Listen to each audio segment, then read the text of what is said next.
So, what's up? Okay guys, bali good morning sa ating lahat. Magsisimula tayo ng ating vlog ngayon guys. Araw ng Friday. Yes! Ayan, let's go find some pandesal. So, bibili tayo ngayon guys ng pandesal mga guys. Tapos, diretso tayo. Eh, okay, ayun, may HPG nga pala dito.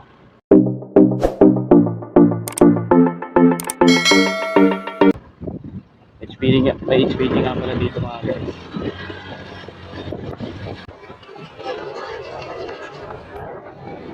HPG dito guys. So, bali, okay, drive safe tayo guys. Kung wala kayong ah, wala kayong wala kayong lisensya, kung wala kayong mga lisensya guys, ay mas mabuti pang wag na kayong tumuloy dito. Dito nga pala yan sa may barangay ng sa bayan ng Talisay. Barangay ng Binanwaan, Talisay mga guys. Sa City Hardware. Bali nga pala, nag-contact ata sila ngayon ng checkpoint sa pagkakapasok ng Daet, Proper, Sentro. Ayan. Pero tayo ngayon ay pupunta tayo dito sa Barangay Kapambugan at bibili tayo ng pandesal. Eh, bali kakagaling lang natin sa agency. Then diretso tayo sa pandesal. Bibili tayo ng pandesal mga guys. Ayan. Maraming salamat nga pala sa ng ating ngayon, ng ating Facebook. Ayan. Kahit okay lang, kahit nawala yung ating tax info. Kahit nawala yung tax info natin mga guys, okay lang kasi may lumabas naman sa ating sa Facebook page sa Facebook natin na yung profile daw natin recommendable. Pero nawala yung ating tax info. Medyo talaga, pag may dumada sa kaya alis. Bahala ka sa buhay mo. Ayun, umalis naman yung ating tax info.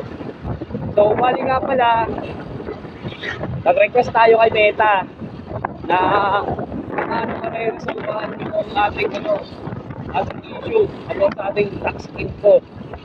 So, bali nga pala, nag-reply si Meta through our Gmail. Ayan. Nag-reply siya through our Gmail. 2 to 3 working days nga pala mga guys. Ayun. 2 to 3 working days nga pala yung kailangan nating antayin para ma-resolve yung ating Facebook page na tax info. Ayun nga pala. Pero di pa tayo sure kung maayos ba yun o hindi. Kasi wala naman kasigurado eh. Basta sabi lang sa atin, mag-aantay lang tayo mga guys para ma-resolve yung ating ad tax info. So bali ngayon andito na nga pala tayo sa barangay ng Lagon. Yan, dito nga pala sa bayan ng Daet mga guys.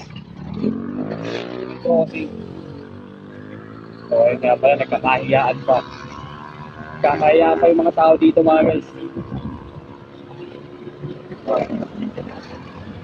Pati dito lang naman tayo bibili ng pandesal sa may diversion. Yan. So bali nga pala mga dito mga guys ay nag-fast forward na tayo para makarating na agad tayo sa barangay ng Kamambugan nga pala mga guys. Bali bibili nga pala tayo sa isang bakery nga pala dito malapit sa diversion nga pala mga guys. Tapat siya ng Eson. Ano nga pala mga guys. Ayan, na tinuro tayo dito ng ating kaibigan na taga-Kamambugan din na bili daw tayo dito ng pandesal mga guys. So tara, let's go. Titingnan natin kung meron pa silang pandesal nitong ganitong oras nga pala. So bali 10 AM na nga pala niyan nung papunta nga pala ako dyan sa sinasabi nilang bakery mga guys. So ayan nga pala, bali nga pala dyan, pagpunta natin ay merong bukas na bagong Save More nga pala mga guys.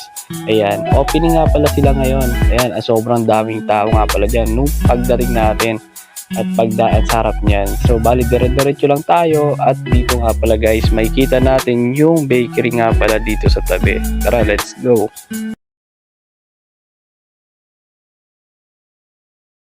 At dito tayo bibili ng pandesal nga pala mga guys.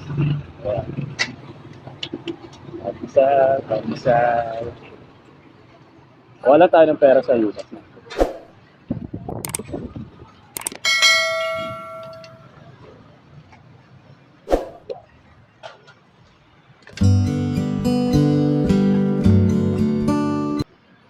Kuya, may pandesal po kayo, kuya.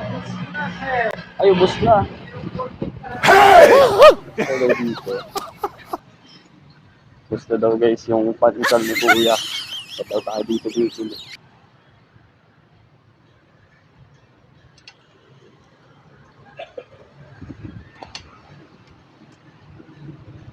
Bali guys, ay hanap na lang tayo ng iba. Kasi ano na daw eh. Wala na daw ano eh. Wala nang yung pandesal. Bahala ka sa buhay mo. Tayo guys dito sa may dulo. Ayun. So, anong oras na kasi tayo bibili ng pandesal eh? Alas 10. Alas 10 na nangali, bibili ka ng pandesal. Saan daw dito mga guys na bakery? Naman yan, naman yung pandesal. Bakery. Daw dito may bakery mga.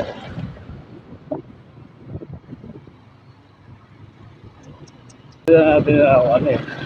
Tangalit na, nagkahanap tayo ng pandesal. Bahala ka sa buhay mo. Control lupit, di ba? Mura lupit mo guys. Ayun.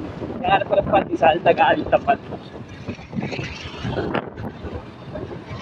Nagkahanap ko ng pandesal, nag-aalit. Kahit kotse, pinapara nila. Ayun. Ayun nga pala dito. Ayun dito mga guys. Bali bibili tayo doon, try natin. Bakery naman din to. Bili tayo ng pandesal. Bibili tayo ng pandesal dito mga guys. Ride safe lang tayo. Mahirap ng ano eh.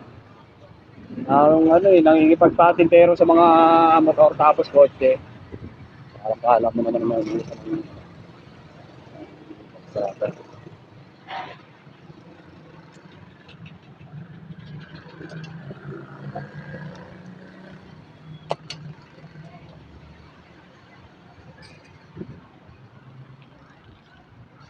Ate. Pandesal pa. Pabili po. Pandesal. Sige nga, subukan mo. Dati magkano ito? Hindi. Ha? Ano pa? Pandi cheese. Magkano po? Diba? Siguro 60. 60. 60 ba? 60 pesos pandi cheese. Yun ang mga.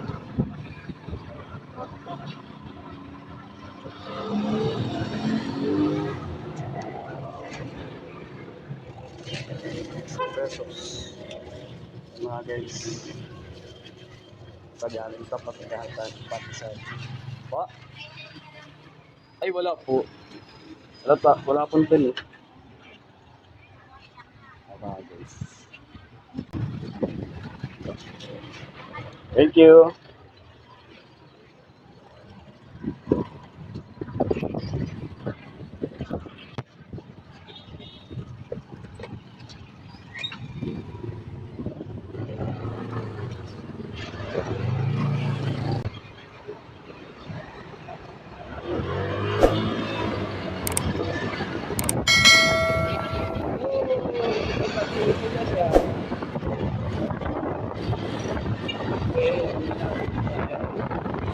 Balik nga pala, papunta nga pala tayo ngayon ng Pamuragon. Ayan guys.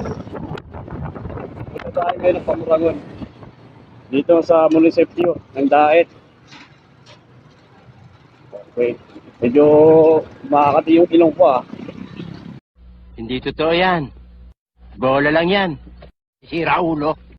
Mukhang ahating ako ah. Charot lang. So ayan nga pala, traffic dito. Nga pala guys, nakabili na tayo ng pandesal natin. Ayun. Grabe yung content. Pandesal, tanghaling tapat. Grabe. Pero at least hindi siya scripted. Hindi siya scripted guys. Kagaya ng ibang mga content creator ngayon. Nice. Vlogger. Puro scripted yung mga video. Wala nang originality. At least tayo, galing tayo doon sa may dulo. Tapos pumunta tayo ngayon. Dito sa munisipyo ng Daet nga pala. Ayan. Kapatid tayo dito. Pero bumili muna tayo ng palitan mga guys. Ayan. Palitan. Bago tayo pumunta dito sa munisipyo ng Daet. Ayan. Kuha ko ngayon. Grabe, ulit-ulit. Bali, dito nga pala yung LGU compound. Nandito na lahat, pati yung munisipyo. Munisipyo ng Daet, police station dito sa Daet, TESDA, CNPO, MSWD. Yan nga pala mga guys. Ayan. Thank you nga pala sa nanonood ditong ating munting vlog ngayong araw. Ayun nga pala. Maraming salamat nga pala sa nanonood ditong ating munting vlog. Sa susunod po ating ulit na motovlog nga pala mga guys. Thank you very much. Bye-bye po sa inyong lahat. Magandang araw.